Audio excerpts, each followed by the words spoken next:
Hello everyone, I hope all are feeling well. जो भी जाओगे बढ़िया होंगे। और इस वीडियो में हम लोग वैदिक सिविलाइजेशन के बारे में देखेंगे, यानी कि वैदिक सभ्यता के बारे में। पिछले वीडियो में हम लोग देखे थे इंडस वैली सिविलाइजेशन के बारे में, और इसमें हम लोग देखेंगे वैदिक सभ्यता। आखिर वैदिक सभ्यता क्या है, कब शुरुआत हुई थी, इसमें कौन कौन से क्षेत्र आते हैं, इन सारी चीज़ों के बारे में हम लोग इस वीडियो में देखेंगे।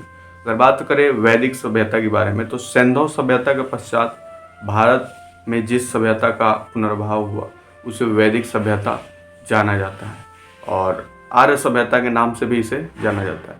आर्य सभ्यता का ज्ञान वेदों से होता है, जिसमें ऋग्वेद सर्वप्राचीन होने के कारण सर्वाधिक महत्वपूर्ण भी है। सामान्यतः ऐसा माना गया है कि आर्यों ने ही सिंधु सभ्यता के नगरों को ध्वस्त करके एक नई सभ्यता की नींव रखी थी, लेकिन अभी भी इसके कोई ठोस साक्ष्य न होने के कारण इसे कल्पना भी नहीं किया जा सकता है। वैदिक सभ्यता भारत की प्राचीन सभ्यता है, जिसमें वेदों की रचना वेद शब्द से बना है, जिसका अर्थ होता है ज्ञान।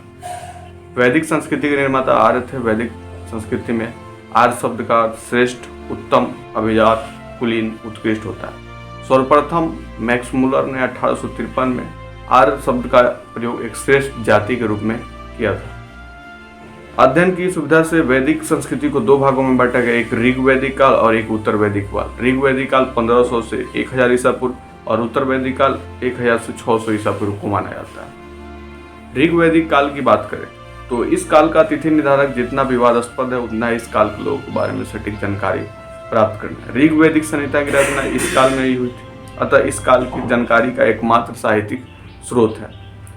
सिंधु सभ्यता के विपरीत वैदिक सभ्यता मूलतः ग्रामीण थी। आर्यों का प्रारंभिक जीवन पशुचारण पर ही आधारित था। कृषि उनके लिए गौड़ कार्य था। 1400 ईसा पूर्व के बोगजोकोई एशिया माइनर के अभिलेख ऋग्वैदिक काल के देवताओं इंद्र, वरुण, मित्र तथा नसत्य का उल्लेख मिलता है। इससे अनुमान लगाया जा सकता है कि वैदिक आर्य ईरान से होकर भारत आए थे। ऋग्वैदिक अनेक बातें ईरानी भाषा के प्राचीनतम ग्रंथ और विस्तार से मिलती है। आर्यों के मूल निवास के संदर्भ में विभिन्न विद्वानों के विचार भी यहाँ पे अलग अलग हैं। और उसके साथ ही अगर बात करें तो भौगोलिक विस्तार में तो आर्यों की आरंभिक इतिहास की जानकारी का मुख्य स्रोत भी ऋग्वेद ही है। ऋग्वेद में आर्य निवास स्थल के लिए शब्द सैन्य क्षेत्र का उल्लेख मिलता है, जिसका अर्थ है 7 नदियों का क्षेत्र, जहाँ पे 7 नदियों आगे मिलती है। नदियाँ है सिंधु, सरस्वती, शतुंद्री जिसको सतलज बोलते हैं, बिपाशा जिसको ब्यास बोलते हैं, प्रश्नवी जिसको रावी बोलते हैं, पितास्ता, झेलम और अस्किनी।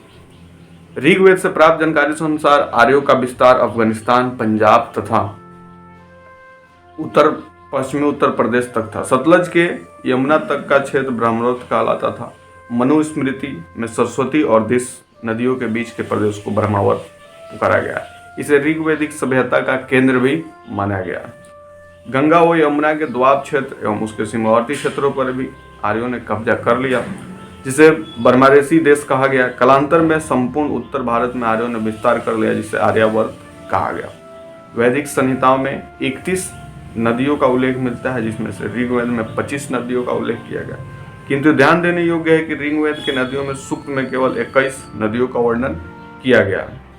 इस काल की सर्वाधिक महत्वपूर्ण नदी सिंधु को बताया गया है, जबकि सर्वाधिक पवित्र नदी सरस्वती को माना गया है, जिसमें देवी तमा, माते तमा, नादी तमा भी कहा गया है। ऋग्वेद में गंगा नदी का 1 बार जबकि यमुना नदी का 3 बार नाम लिया गया है। इसके साथ ही अगर देखा जाए तो यहाँ पे ऋग्वेद में हिमालय पर्वत एवं इसकी एक चोटी मुजवंत का भी उल्लेख किया गया है। सामाजिक स्थिति ऋग्वैदिक समाज पितृस्तात्मक था। सामाजिक संगठन का आधार गोत्र एवं जन्मूलक था। समाज की सबसे छोटी एवं आधारभूत इकाई परिवार का कुल था, जिसका मुखिया पिता होता था, जिसे कुलप कहा जाता था। पितृस्तात्मक समाज के होते हुए भी महिलाओं को यथोचित सम्मान प्राप्त था। ऋग्वैदिक काल में संयुक्त रूप से परिवार की प्रथा प्रचलित थी। दादा, नानी, नाती, पोते इत्यादि के लिए एक शब्द नृत्य का प्रयोग होता था। ऋग्वैदिक काल में वर्ण व्यवस्था के चिन्ह दिखाई देते हैं। ऋग्वेद में 10वें मंडल के वर्णित पुरुषोक्त में 4 वर्ण की उत्पत्ति का वर्णन मिलता है। इसके अनुसार विराट पुरुष के मुख से ब्राह्मण, क्षत्रिय, भुजाओं, वैश्य, जांघों से एक शूद्र पैर से उत्पन्न होता है। इस काल के स्त्रियों अपने पति के साथ यज्ञ कार्य में भाग लेती थी, और बाल विवाह, सती प्रथा का प्रचलन नहीं था। पुत्रियों का उपनयन संस्कार किया जाता था। विधवा विवाह की प्रथा प्रचलन में थी। सामान्यतः एक पत्नीत्व विवाह भी प्रचलित था। विवाह में दहेज जैसी कोई प्रथा का प्रचलन नहीं था, किंतु वह सब कन्या को दिए जाने वाले उपहार का द्योतक था। शिक्षा के द्वारा स्त्रियों के लिए भी खुले थे। ऋग्वेद में लोपामुद्रा, घोषा, सिक्ता, अपोला, विश्वारा जैसी विदुषी स्त्रियों का वर्णन भी किया गया। आजीवन अविवाहित रहने वाली कन्या माजू कहलाती थी और पुत्र प्राप्ति के नियोग की प्रथा स्वीकार की गई है। इसके अंतर्गत महिला को अपने देवर से साहचर्य स्थापित करना पड़ता था। ऋग्वेद काल में दास प्रथा का प्रचलन था, किंतु यह प्राचीन यूनान और रोम की भांति नहीं थी। आर्य मांसाहारी और शाकाहारी दोनों प्रकार का भोजन करते थे। ऋग्वैदिक काल में सोम और सूरा का भी प्रचलन था। आर्यों के वस्त्र सूत, वन एवं चर के बने होते थे।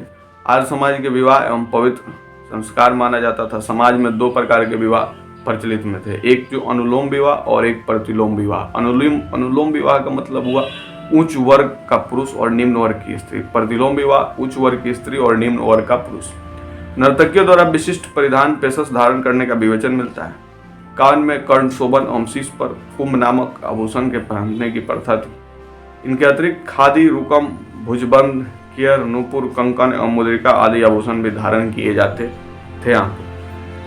भिषज शब्द का प्रयोग ऋग्वैदिक वेद के लिए होता था। भिषज अश्विनी देवता को कहा जाता था। यक्षमा का उल्लेख अनेक स्थानों पर भी किया गया है। मृतकों को प्राय अग्नि में जलाया जाता था, लेकिन कभी कभी दफनाया भी जाता था। राजनीतिक स्थिति की बात करें, अब अगर बात करें अग्नि में जलाने की, तो अभी भी ये प्रथा नहीं बोल सकते, ऐसा नियम है। बहुत सारे धर्म दफनाते भी हैं, बहुत सारे धर्म उसको जलाते भी हैं। ऋग्वैदिक समाज में कबीलाई व्यवस्था पर आधारित था। ऋग्वैदिक लोग जनों एवं कबीलों में विभाजित थे। कबीलों का एक राजा होता था जिसे गोप कहा जाता था। ऋग्वैदिक काल में कबीलों का राजा होता था जिसको हम लोग गोप कहते थे। आर्यों में पंचजन भी कहा गया क्योंकि इनके 5 कबीले थे, जिसको अहुन, दुर्हु, प्रुहु, त्रुवस तथा तदु कहा जाता था। और ऋग्वैदिक काल में राज्य का मूल आधार कुल था। परिवार का मुखिया कुलप अथवा गिरिपति कहलाता था। कुलों के आधार पर ग्राम का निर्माण होता था, जिनका प्रमुख ग्रामीण होता था। अनेक ग्राम मिलकर विश्व बनाते थे, जिसका प्रधान विश्वपति होता था। विश्व से जनता था, जो कबीलाई संगठन था। इसका प्रमुख जनपति भी था। इस प्रकार आर्यों की प्रशासनिक इकाइयां 5 हिस्से में बटी हुई थी: कुल, ग्राम, विश्व, जन और राष्ट्र। 10 राजाओं के साथ युद्ध, 10 राग युद्ध प्रश्न नदी के तट पर भारतवंश के राजा सुदास तथा 10 जनों, 5 आर्य एवं 5 अनार्य के बीच हुआ था। अंत में इस युद्ध में भारत राजा सुदास की विजय हुई। इस युद्ध का वर्णन ऋग्वेद से विस्तार में किया गया। राजतंत्रात्मक शासन प्रणाली मौजूद थी और साथ ही गणतंत्र भी राजा का प्रमुख कार्य करता है, कबीले की रक्षा करना था। इस काल में अनेक जनतांत्रिक संस्थाओं का विकास हुआ, जिसमें सभा समिति का विधत प्रमुख। इस संस्थाओं में राजनीतिक, सामाजिक, धार्मिक तथा आर्थिक प्रश्नों पर चर्चा होती। ऋग्वैदिक काल में महिलाएं भी राजनीति में भाग लेती थी। सभा एवं विधत परिदृश्य में महिलाओं में सक्रिय भूमिका भी इसमें निभाती थी। और सभा और समिति राजा को सलाह देने वाली संस्था थी। सभी श्रेष्ठ एवं संप्रभात लोगों की संस्था थी, जबकि समिति सामान्य जनता का प्रतिनिधित्व करती थी। समिति केंद्रीय राजनीतिक संस्था भी कहलाती थी, जो राजा की नियुक्ति, पदच्युत करने और उस पर नियंत्रण रखती थी। विधत आर्यों की प्राचीन संस्था थी। स्त्रियां सभा एवं समितियों में भाग ले सकती थी। राजा भूमि का स्वामी नहीं होता था, जबकि भूमि का स्वामित्व जनता में निहित था। बलि एक प्रकार का कर था, जो प्रजा द्वारा सुरक्षा से राजा को दिया जाता था। राजा इसके बदले उनकी सुरक्षा की जिम्मेदारी लेता था। राजा नियमित व स्थायी सेना नहीं रखता था, लेकिन युद्ध के समय वह नागरिक सेना संगठन जरूर बनाता था, जिसका कार्य संचालन वार्त, गण, ग्राम और सर्द नाम से विविध टोलियां करती थी। ऋग्वेद में राजा को गोप्ता जनस अर्थात कबीले का संरक्षक एवं पूर्वेता अर्थात नगरों पर विजय पाने वाला भी कहा जाता था। आर्थिक स्थिति की बात करें तो ऋग्वैदिक काल में आर्यों की संस्कृति ग्रामीण एवं कबीलाई थी। इस काल में गाय को पवित्र पशु माना जाता है, जो कि अभी भी माना गया है। और विनिमय के साधन के रूप में आर्यों की अधिकांश लड़ाइयाँ गायों को लेकर ही होती थी, जो अभी भी होता है। गाय को अष्टकर्णी भी कहा गया है, जो उसके ऊपर स्वामित्व का सूचक है। गौविशिष्ट गाय की महत्ता बताने वाले शब्द है। गाय को अगण्य, न मारे जाने योग्य पशु माना जाता है। गाय की हत्या करने वाले, उसे घायल करने वाले के लिए वेदों में मृत्यु दंड अथवा देश निकाले जाने की भी व्यवस्था थी। यानी अगर वैदिक सभ्यता में आप गाय को मारते हैं या उसको घायल करते हैं तो आपको मृत्यु दंड या आपको देश से निकाले जाने की भी प्रथा थी। और इसी के साथ अगर बात करें तो पनी नामक व्यापारी पशुओं की चोरी के लिए कुख्यात थे। पुत्री को दुहिता इसलिए कहा गया क्योंकि वो गाय का दूध दूहती थी। घोड़ा आर्य समाज का अति उपयोगी पशु था। इसके अलावा गाय, बैल, भैंस, बकरी, ऊँट इत्यादि पशु। ऋग्वेद में चतुर्थ मंडल में कृषि संबंधी कार्य का भी वर्णन मिलता है। एक ही अनाज का उल्लेख है। कृषि के महत्व में संबंधित केवल 3 ही शब्द है, उदर, धान, संपत्ति, जहाँ उदर का अर्थ अन्य मापक बर्तन जबकि धान्य का अर्थ अनाज। व्यापार पर पनी लोगों का अधिकार था। व्यापार मुख्य वस्तु विनिमय द्वारा होता था, परंतु विनिमय माध्यम के रूप में गायों एवं घोड़ों सहित निष्कर्ष का भी उल्लेख मिलता है, जो संभवतः स्वर्ण आभूषण एवं सोनों का टुकड़ा हो। वेकनाट सूदखोर थे जो बहुत अधिक ब्याज लेते थे। ऋग्वेद में बढ़ई, रथकार, बुनकर, चर्मकार, कुम्हार आदि शिल्पों के उल्लेख मिलते हैं। सोना के लिए हिरण्य शब्द मिलता है। कपास का उल्लेख कहीं नहीं किया गया। अष्टकर्णी नाम से यह विदित था कि ऋग्वेदिक आर्यों को संभवतः अंकों की जानकारी थी। अयस शब्द का भी इसी काल में प्रयोग हुआ है, जिसकी पहचान संभवतः तांबे एवं कांसे के रूप में की गई। इस काल के लोग लोहे से परिचित नहीं थे, यानी कि वैदिक सभ्यता के लोग लोहे से परिचित नहीं थे। तो ये थी वैदिक सभ्यता से रिलेटेड थोड़ी सी इंफॉर्मेशन। वैदिक सिविलाइजेशन आपको कैसी लगी कमेंट करके बताएंगे। क्या है कि वीडियो काफ़ी ज़्यादा लॉन्ग हो जाएगी, इसलिए इस वीडियो में इतना ही रखा जाता है। इसका नेक्स्ट वीडियो अगले पार्ट में आपको दिखाया जाएगा और जल्दी मिलते हैं आपसे नेक्स्ट वीडियो में। तब तक के लिए बाय बाय।